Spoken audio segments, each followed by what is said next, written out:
मालिक, पीछे हटो। मैं इस तिजोरी को खोल सकता हूँ। तेरी औकात है इस तिजोरी को खोलने की?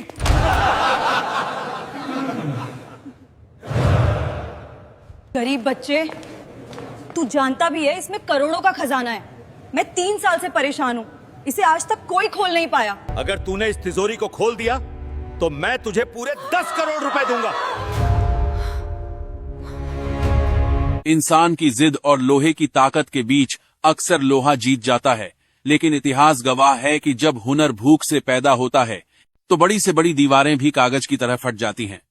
आज की कहानी एक ऐसे ताले की है जिसे दुनिया के सबसे बड़े इंजीनियर नहीं खोल पाए, एक ऐसे घमंड की है जो करोड़ों के ढेर पर बैठा था, और एक ऐसे लड़के की है जिसकी किस्मत उसकी जेब की तरह खाली थी, लेकिन उसका दिमाग उस तिजोरी से भी ज्यादा तेज था। शहर के पुराने हिस्से में, जहां सूरज की रोशनी भी मुश्किल से पहुंचती थी, वहां एक हवेली खड़ी थी, सिंघानिया मेंशन। यह हवेली सेठ विक्रमजीत सिंघानिया की थी, शहर का सबसे रईस लेकिन सबसे बददिमाग आदमी। उसकी दौलत के चर्चे तो बहुत थे, लेकिन उससे भी ज्यादा चर्चा थी उसके हॉल में रखी उस काली विशाल तिजोरी की। वह तिजोरी कोई आम अलमारी नहीं थी, उसे जर्मनी से मंगवाया गया था द ब्लैक बॉक्स। कहा जाता था कि इसके अंदर विक्रमजीत के खानदान का वो खजाना है जिसे देखने के लिए लोगों की आंखें तरस गई थीं। लेकिन पिछले 3 सालों से यह तिजोरी एक मजाक बन गई थी। वजह, इसकी चाबी खो चुकी थी और कोड सिस्टम जाम हो चुका था। 3 साल, पूरे 3 साल हो चुके थे। अमेरिका से एक्सपर्ट आए, जापान से लेजर कट्टर मंगवाए गए, यहां तक कि डायनामाइट के एक्सपर्ट भी बुलाए गए, लेकिन वो तिजोरी, वो अपनी जगह से 1 इंच नहीं हिली। आज हवेली का हॉल खचाखच भरा था। शहर के बड़े बड़े जौहरी, मीडिया के कैमरे और विक्रमजीत के बिजनेस राइवल्स सब तमाशा देखने आए थे। सेठ विक्रमजीत का चेहरा गुस्से से लाल था। उनके गले की मोटी सोने की चेन पसीने से चमक रही थी। सामने खड़ा शहर का आखिरी ताला, विशेषज्ञ लॉकस्मिथ भी अपना पसीना पोंछते हुए हार मान चुका था। माफ कीजिएगा सेठ जी, एक्सपर्ट ने अपनी मशीन समेटते हुए कहा। इसका मैकेनिज्म इंसानी समझ से बाहर है। इसमें डेड लॉक लग चुका है। इसे खोलने की कोशिश में यह ब्लास्ट भी हो सकती है। विक्रमजीत ने गुस्से में पास रखे कांच के गिलास को जमीन पर पटक दिया। बकवास बंद करो, मेरे करोड़ों रुपये इसके अंदर सड़ रहे हैं और तुम कहते हो नामुमकिन है। तभी उस भारी सन्नाटे को चीरती हुई एक पतली लेकिन बेहद आत्मविश्वास से भरी आवाज आई। आर्यन ब्लास्ट नहीं होगा सेठ जी, बस सही जगह छूने की देर है। सबकी नजरें दरवाजे की तरफ घूमी। वहां एक लड़का खड़ा था, नाम था आर्यन। उम्र मुश्किल से 17 साल। बदन पर एक मैली सी शर्ट जिसका कॉलर घिस चुका था, पैंट पर ग्रीस के दाग और पैरों में हवाई चप्पल जिसका एक पट्टा सेफ्टी पिन से जुड़ा था। उसके बाल धूल से भरे थे, जैसे वो अभी अभी किसी तूफान से निकलकर आया हो। लेकिन उसकी आंखों में एक अजीब सी शांति थी, जैसे कोई गहरा समंदर हो। सेठ विक्रमजीत ने उसे ऊपर से नीचे तक देखा और हिकारत से हंसे। गार्ड्स, ये भिखारी अंदर कैसे आया? बाहर फेंको इसे। गार्ड्स आगे बढ़े, लेकिन आर्यन अपनी जगह से नहीं हिला। उसने सीधे सेठ की आंखों में देखा। आर्यन बोला, फेंक देना सेठ जी, लेकिन अगर यह तिजोरी आज नहीं खुली तो फिर कभी नहीं खुलेगी। इसका लोहा सांस लेना बंद कर रहा है। भीड़ में हंसी के फव्वारे छूट पड़े। लोहा सांस लेता है? पागल है क्या ये लड़का? अरे, इसे कुछ पैसे देकर भगाओ, ड्रामा कर रहा है। विक्रमजीत ने हाथ उठाकर सबको शांत किया। उसके दिमाग में एक क्रूर खेल सूझा। वो जानता था कि तिजोरी नहीं खुलेगी, लेकिन अपनी बेइज्जती का गुस्सा वो इस गरीब लड़के पर उतारना चाहता था। विक्रमजीत अकड़ में बोला, अच्छा तो तू लोहे की सांसें सुनता है। मेरी बीवी 3 साल से परेशान है, दुनिया भर के इंजीनियर फेल हो गए और तू इसे खोलेगा? तेरी औकात है इस तिजोरी के हैंडल को छूने की भी? आर्यन बोला, औकात तो वक्त बताता है मालिक, मुझे बस एक मौका चाहिए। विक्रमजीत, ठीक है, मौका दिया, लेकिन सुन, यह कोई सरकारी राशन की दुकान का ताला नहीं है। अगर तूने मेरा वक्त बर्बाद किया तो तुझे पुलिस के हवाले कर दूंगा, लेकिन अगर तूने यह तिजोरी खोल दी तो मैं तुझे पूरे 10 करोड़ रुपए नकद दूंगा, अभी के अभी। भीड़ से आवाज आई, क्या 10 करोड़? सेठ पागल हो गए हैं? हाँ, ऑल में भूचाल आ गया।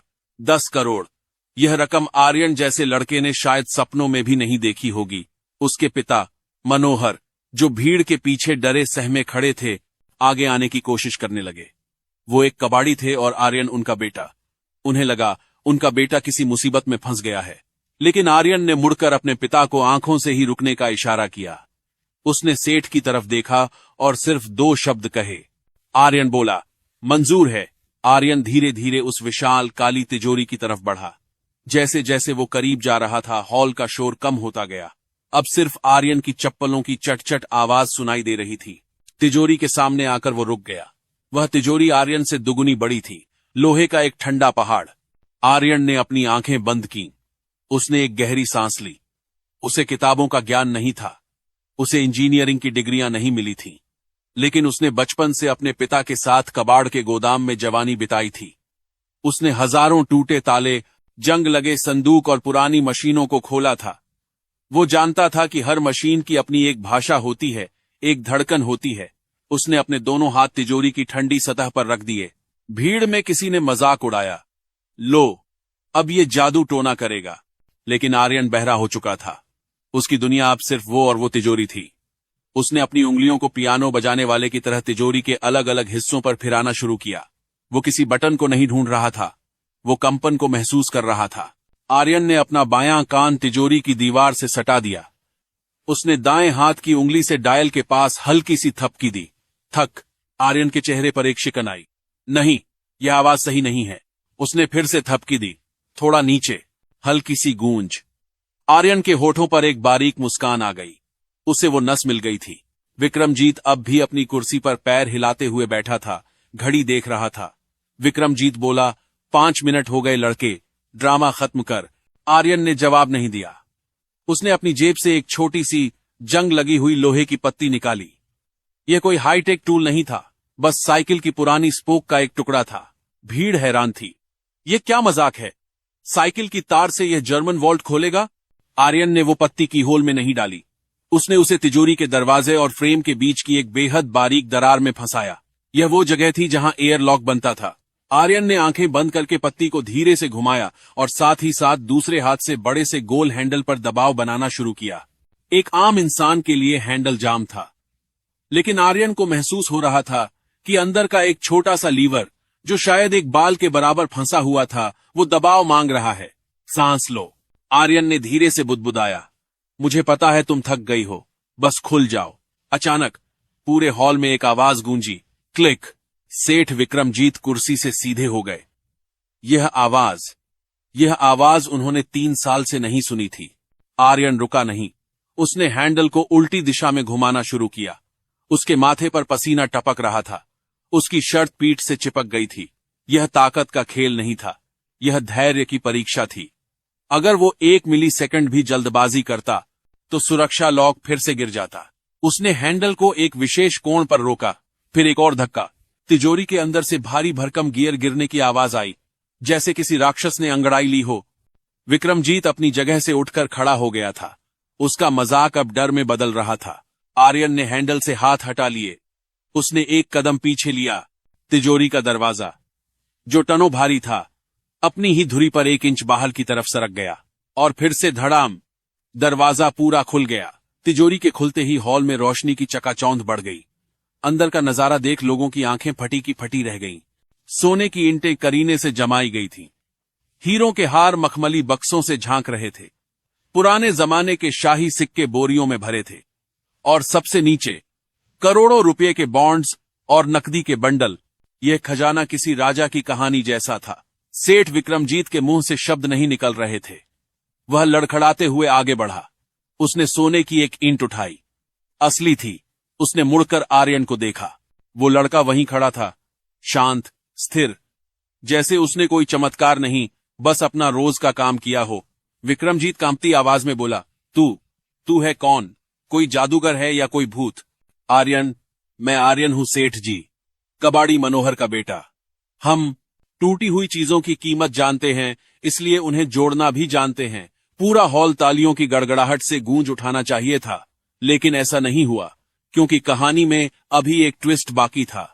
इससे पहले कि विक्रमजीत कुछ और बोलता, हॉल के मुख्य दरवाजे से एक सख्त आवाज आई, कोई अपनी जगह से नहीं हिलेगा। 3 वर्दीधारी पुलिस अफसर और 2 सूट पहने हुए लोग अंदर दाखिल हुए। सूट वाले शख्स ने अपना आईडी कार्ड दिखाया। इनकम टैक्स डिपार्टमेंट और क्राइम ब्रांच। हमें खबर मिली है कि यहां एक अवैध तिजोरी खोली गई है। विक्रमजीत का रंग पीला पड़ गया। वो पसीने से नहा गया। ऑफिसर ने तिजोरी के अंदर देखा और सीटी बजाई। वाह, तो यह है वो काला खजाना जिसका कोई रिकॉर्ड नहीं है। फिर ऑफिसर की नजर आर्यन पर पड़ी। और इसे किसने खोला? इस बच्चे ने। ऑफिसर आर्यन के पास आया। उसकी नजरें शक से भरी थीं। सच बता लड़के, तू चोर है या किसी गैंग का मेंबर है? इतनी कम उम्र में इतना हुनर जेल जाने के लिए ही होता है। आर्यन के पिता मनोहर दौड़कर आगे आए। ऑफिसर के पैरों में गिर पड़े। नहीं साहब, मेरा बेटा चोर नहीं है। हम गरीब जरूर हैं लेकिन ईमानदार हैं। इसने तो बस शर्त के लिए। आर्यन ने अपने पिता को उठाया और उनकी धूल झाड़ी। उसने ऑफिसर की आंखों में देखा। आर्यन, सर, हुनर कोई जुर्म नहीं होता। मैंने यह तिजोरी सबके सामने, कैमरे के सामने और मालिक की इजाजत से खोली है। अगर ताला खोलना चोरी है तो चाबी बनाने वाला सबसे बड़ा अपराधी हुआ। ऑफिसर आर्यन के जवाब से चौंक गया। उसने आर्यन के हाथों को देखा, कटे फटे, ग्रीस से काले, मेहनत के हाथ। तभी एक सीनियर डिटेक्टिव जो पीछे खड़ा था आगे आया। उसने तिजोरी के लॉक को गौर से देखा। सर, डिटेक्टिव ने कहा, इस लड़के ने कोई मशीन इस्तेमाल नहीं की। इसने ध्वनि तरंगों का इस्तेमाल करके इसे खोला है। यह चोरी नहीं, यह जद्दोजहद नहीं करके ईनियस लेवल की स्किल है। देश की इंटेलिजेंस एजेंसियों को ऐसे ही दिमाग की जरूरत है। माहौल बदल गया। जो हथकड़ी लगने वाली थी वो अब सम्मान में बदल रही थी। लेकिन विक्रमजीत अभी भी अपनी मुसीबत में फंसा था। टैक्स वाले उसकी तिजोरी सील कर रहे थे। वो चिल्ला रहा था, वकील को बुला रहा था। लेकिन जाते जाते विक्रमजीत ने आर्यन को देखा। उसका घमंड टूट चुका था, लेकिन उसका वादा बाकी था। उसे पता था कि कैमरे सब रिकॉर्ड कर चुके हैं। अगर अब वो मुकरा तो उसकी बची खुची इज्जत भी जाएगी।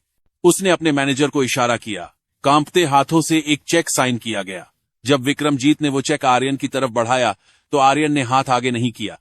आर्यन, यह चेक मुझे नहीं, मेरे पिताजी को दीजिए सेठ जी। इन्होंने जिंदगी भर लोगों का कचरा उठाया है ताकि मैं साफ कपड़े पहन सकूं। आज यह कमाई इनकी है। विक्रमजीत की आंखें झुक गईं। उसने चेक मनोहर के हाथ में दिया। 10 करोड़ रुपये। मनोहर रो रहे थे, चेक को माथे से लगा रहे थे। लेकिन आर्यन की नजरें अब हॉल की खिड़की से बाहर आसमान पर थीं।